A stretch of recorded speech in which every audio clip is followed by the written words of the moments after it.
बाल संस्कार शाला का पाठ्यक्रम है और कुछ नहीं है।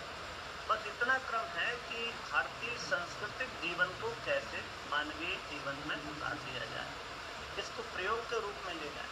बहुत सारे सिद्धांत, बहुत सारी मान्यताएं हमारे वेदों में, उपनिषदों में, दर्शन में, स्मृतियों में, हमारे रामायण में, महाभारत में, भगवत गीता में, अन्य ग्रंथों में हम देखते हैं कि मानवीय मूल्यों को अलग अलग तरीके से समझाए। उन मूल्यों का कोई व्यवहारिक प्रयोग कहाँ होगा तो उसका परिवार दिखाई देता है। इसलिए स्वाभाविक रूप से इसके केंद्र में हमने भारतीय संस्कृति को रखा है और इस भाव के साथ में हमने विचार किया, मन में चिंतन आया, गुरुदेव ने संदेश दिया कि क्यों ना हम मनुष्य जाति को गढ़ना शुरू करें। अगर हम ये कहते हैं 21वीं शताब्दी का उज्ज्वल भविष्य आने वाला है, तो 21वीं शताब्दी के उज्ज्वल भविष्य के लिए देव मानवों का, महामानवों का उत्पादन करना होगा। गुरुदेव कहते थे कि हमारे आने का एक बड़ा उद्देश्य है कि हम देव मानवों का उत्पादन करना चाहते हैं। तो मित्रों, ये देव मानवों का उत्पादन, ये युग निर्माण का प्रारंभिक आधारभूत कार्यक्रम है।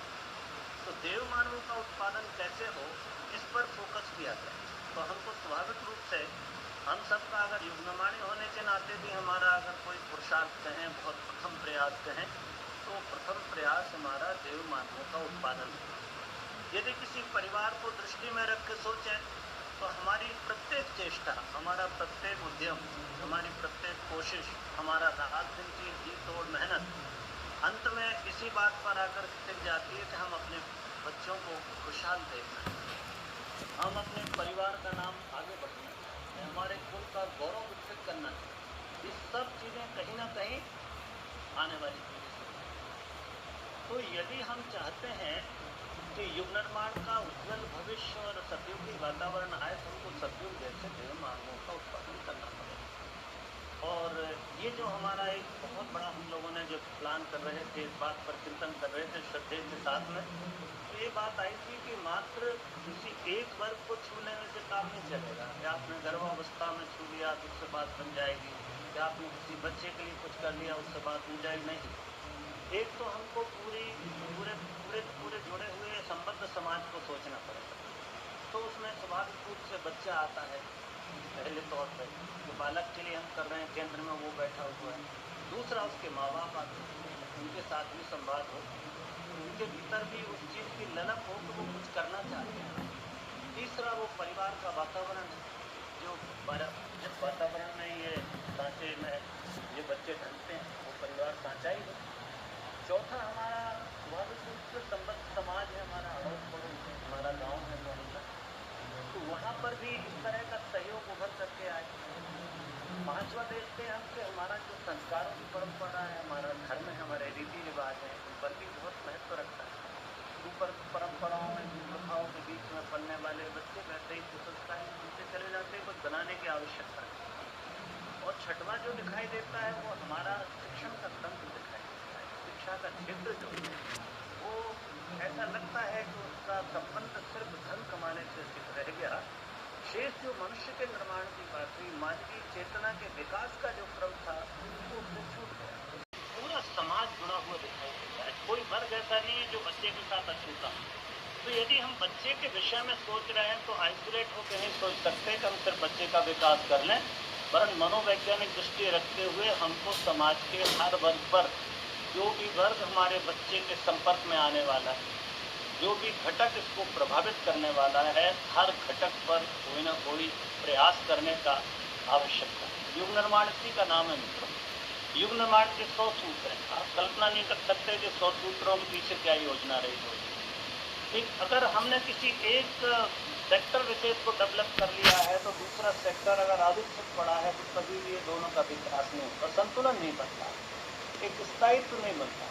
इसलिए गुरुदेव कहते थे कि 100 सूत्रों के माध्यम से हम विकसित हो, और उन 100 सूत्रों में हमारा पूरा का पूरा समाज, हमारा पूरा जीवन, हमारा पूरा सब कुछ, संस्कृति, सब कुछ समाएगी। इसलिए अपन जब ये बात करने जा रहे हैं तो इसमें बड़ी समग्रता लाने की आवश्यकता होगी। हर सप्ताह जब बातचीत हो तो एक ऐसी समग्रता के साथ बात हो कि हमारा प्रयास, पुरुषार्थ कहाँ कितना हो सकता है। ये आवश्यक नहीं है कि सब काम माता पिता कर लेंगे, माता पिता से बाहर बच्चा बहुत रहता है, स्कूल जाता है, 6 घंटे 7 घंटे स्कूल में रहता है, 2 घंटे 3 घंटे वो समाज में खेलता कूदता है। तो स्वाभाविक रूप से अकेले माता पिता से भी बात नहीं बनेगी। हमको ऐसा एक वातावरण बनाना पड़ेगा कि मैं माँ बाप अगर अपने बेटे का हूँ कि हैं हम लोग, तो हमारे पड़ोस के बेटे से भी हमारा कोई ना कोई अंतर संबंध, मैं ठीक हुआ तो फिर पड़ोसी भी ठीक होना चाहिए। तो ये जो प्रयोग है, ये जो कह सकता हूँ कि ये जो प्रयास है, ये जो कोशिश है, एक बहुत सामाजिक कोशिश करने की आवश्यकता है, राष्ट्रीय कोशिश करने की आवश्यकता है, और कोई बड़ी बात नहीं। अभी पिछले दिनों आपके यहाँ से महिला बाल विकास मंत्री बहन हमारी पधारी थी छत्तीसगढ़ की, तब उनसे ये जो माँ की संस्कारशाला की जो 12 पुस्तकें हैं, इस पाठ्यक्रम पर बातचीत हुई, और उन्होंने इच्छा जताई थी कि हम अपने